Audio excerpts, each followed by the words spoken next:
Apa Pakeblu ini wabah? Apa keranda terbang itu ada dengan sendirinya? Atau ada seseorang yang mempraktikkan ilmu hitam? Atau justru malah seorang pelaku pesugihan?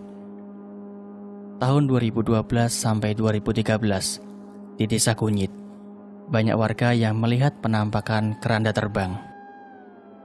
Awal kemunculannya memberikan momok yang menakutkan bagi siapapun yang melihatnya. Bagaimana tidak? Karena sedang hebatnya isu keranda terbang yang menjadi buah bibir para warga, justru menimbulkan sebuah kengerian. Karena setelahnya, banyak warga yang meninggal. Trilogi pertama bertajuk Keranda Terbang. Sepi amat malam ini, gumam Soekardi sambil menyorotkan senter ke arah pepohonan yang ada di sisi kanan dan kiri jalan setapak itu. Pemuda cukup umur itu mengenakan kain sarung yang diselempangkan di antara pundak dan pinggangnya.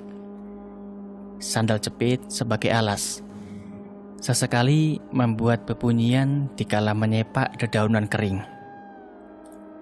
Sesekali Soekardi menepuk tengkuk belakangnya yang digigit nyamuk, sambil terus bergumam, guna mengusir kejenuhan. Tiba-tiba terdengar suara gesekan ranting dan daun yang tiba-tiba berguguran. Lalu diiringi sekelebat sesuatu benda terbang, melintasinya dari arah kanan ke kiri, dari arah pepohonan menuju perumahan. Soekardi yang kaget menghentikan langkahnya, memegang dagu sambil berpikir tentang sesuatu yang dilihatnya. Kok mirip keranda ya? Soekardi melepas pegangan tangannya dari dagu, mengejar benda yang baru saja melewatinya. Dia memasuki area pepohonan sebelah kiri, membuatnya sesekali menyepak ranting dan daun kering. Soekardi menghentikan langkah pulangnya dan melewati pepohonan sebelah kiri, yang dimana sisi lainnya ada beberapa rumah warga. Dia mematikan senternya sambil menibak dedaunan kering guna mengintip. Baru membuka sela untuk mengintip, kakinya bergetar hebat, karena sesuatu yang dia kejar itu adalah keranda yang bisa terbang tanpa ada seorang pun yang mengangkatnya. Keranda itu perlahan turun di halaman rumah salah satu warga yang rumahnya masih terbuat dari kayu. Sedangkan bagian luar rumah itu maupun rumah tetangga, tak ada seorang pun kala itu. Pemuda gembala itu lagi-lagi kebingungan. Kembali menundukkan kepalanya sambil memegang dagu. Mimpikah? Atau perasaanku aja ya? Dia kembali mengangkat kepalanya. Namun keranda terbang yang dilihatnya tiba-tiba menghilang, hanya menyisakan pasir berdebu. Soekardi bingung. Dia mencoba mencarinya, membuka lebar-lebar daun dan ranting pepohonan tempatnya bersembunyi, sambil kedua matanya melihat sekeliling. Namun bulu kuduknya semakin berdiri. Perasaannya mulai tak karuan dan seakan ada sesuatu yang kini berada tepat di atas kepalanya. Soekardi mendongakkan kepalanya, dan benar saja, keranda mengambang di atas kepalanya yang berjarak sekitar 2,5 meter. Soekardi terkencing. Dia lari ketakutan sampai beberapa kali terjatuh, karena kakinya tersandung akar pepohonan. Namun Soekardi tetap bangkit dan melanjutkan pulangnya yang disertai lari ketakutan. Kembali melewati jalan setapak itu, hingga sampai ke rumahnya. Dalam ketakutannya, Soekardi sesekali membuka gorden jendela untuk memastikan apakah keranda terbang itu mengikutinya atau tidak. Namun tak terlihat keranda tersebut mengikutinya, dan Soekardi pun langsung pergi ke kamar untuk tidur. Pagi harinya, dia dibangunkan Parman teman seprofesinya sebagai penggali kubur. Parman terus menggoyangkan tubuh Soekardi agar terbangun. Di, bangun Di. Apa sih man? Masih pagi. Keluhnya setengah mengantuk.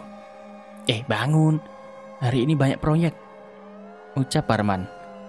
Duduk di ranjang tepat di sebelah Soekardi yang sedang mengucek matanya. Hah?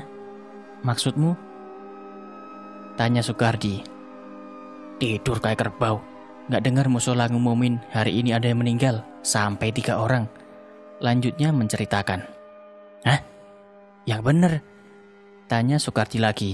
Iya, warga dari blok F sampai C dan G. Lanjut, Parman menjelaskan. Blok C? Bukannya semalam tempat keranda itu singgah? Apa benar yang meninggal dari rumah yang disinggahi keranda itu? Tanyanya dalam batin. Malam lamun. Ayo, ajak Parman menarik paksa Soekardi. Tunggu dulu, Mam. Blok C yang meninggal siapa? Tanya Soekardi yang sudah bangun dari ranjangnya karena ditarik Parman. Bu Ida, yang rumahnya jelas Parman terpotong. Rumah kayu? Tanya Soekardi memotong pembicaraannya. Tuh tahu, kamu kenal? Tanya balik Parman. Enggak sih, jawab Soekardi ragu sambil mempertanyakan apa yang dilihatnya semalam. Ya udah kalau gitu, ayo, keburu siang, ujar Parman kembali menarik Soekardi. Ya, aku cuci muka dulu.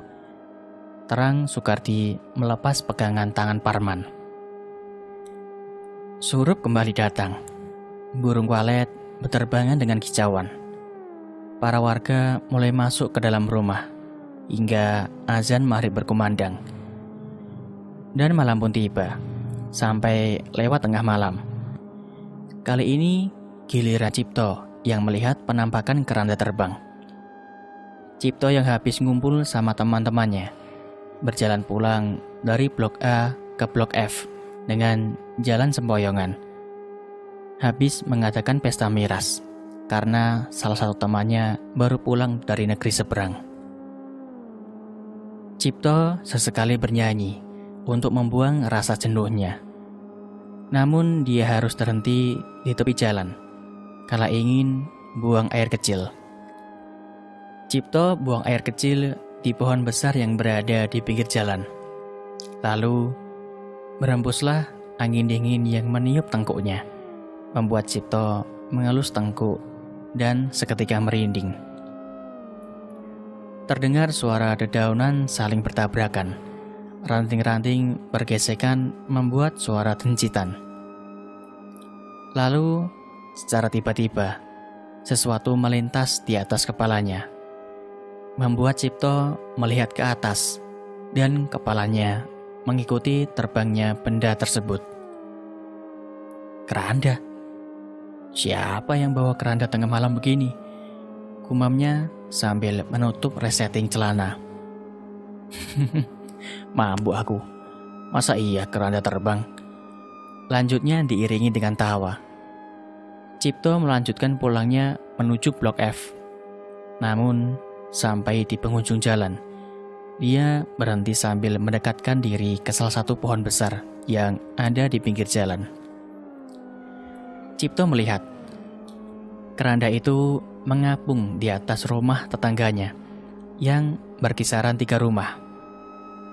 Tak lama, keranda itu kembali terbang menuju blok lain. Cipto bingung dan segera berlari pulang. Esok harinya, Cipto dikagetkan oleh ibunya yang membangunkan Cipto dari tidur. Cipto masih malas bangun hingga terdengar, Toh, Pak Karmin meninggal toh. Cepat bangun, ikut ngelayat gak? Gak enak loh, masa sama tetangga gak ikut layat?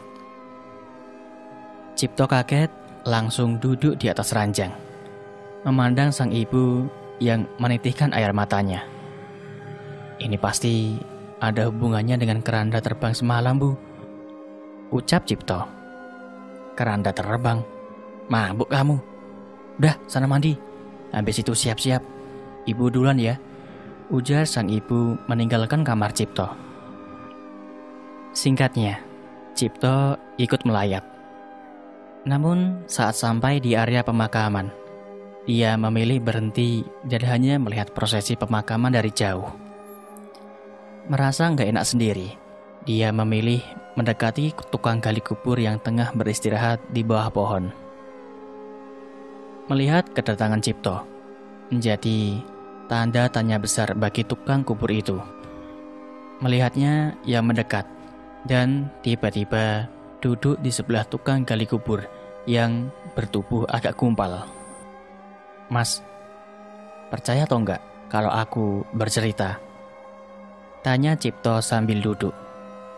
Ngomongin apa dulu nih mas? Tanya tukang gali kubur bertubuh agak gempal alias Sukardi. Semalam, aku ngelihat keranda terbang di atas rumah Pak Karmin. Orang yang sekarang sedang dikebumikan itu. Jelas Cipto. Setuju mas.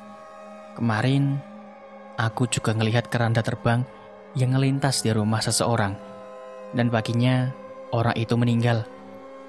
Jawab Sukardi. Wah, yang benar. Sela Parman menatap keduanya. Kok kamu gak cerita? Lanjutnya bertanya pada Sukardi. Takut dikira bohongan. Jawab Sukardi dengan nada candaan. Dan dari obrolan itu, rumor tentang keranda terbang pun semakin menyebar. Hingga membuat warga mulai takut keluar malam. Hingga seminggu kemudian, sudah beberapa orang yang melihat keranda terbang tersebut. Dan setiap hari pun ada saja yang meninggal. Dalam seminggu, hanya 1 hari saja tak ada kabar meninggalnya warga. Dan warga pun takut kalau-kalau salah satu dari mereka akan menjadi korban selanjutnya. Pada suatu malam, keranda itu mendekati kediaman Latri. Dan untuk masa-masa ini, Latri ada di rumah atau di desa Kunyit. Sedangkan ayahnya tidak ada di rumah. Dia sudah ada di perantauan. Dan Mbah Surti sudah meninggal. Melihat ada energi asing yang mendekati rumah itu, Cokro Gurto yang menjadi kediaman Latri pun tak tinggal diam. Dia berusaha menghalau kedatangan keranda terbang itu, dan keranda itu pun pergi untuk mencari mangsa yang lain. Esok paginya ada lagi yang meninggal. Malah korbannya bertambah banyak. Hal itu membuat para petinggi desa dan para warga mengadakan rapat untuk menanggulangi kejadian tersebut. Ada yang berspekulasi kalau itu ulah orang yang mencari ilmu hitam. Ada juga yang berpendapat kalau adanya orang yang melakukan ritual pesugihan. Akhirnya para warga pun sepakat akan diadakan acara tolak bala atau selamatan agar pagebluk ini cepat teratasi dan tak memakan korban jiwa lagi. Acara selamatan pun diadakan di tengah-tengah kelurahan yang tak jauh dari rumah Latri.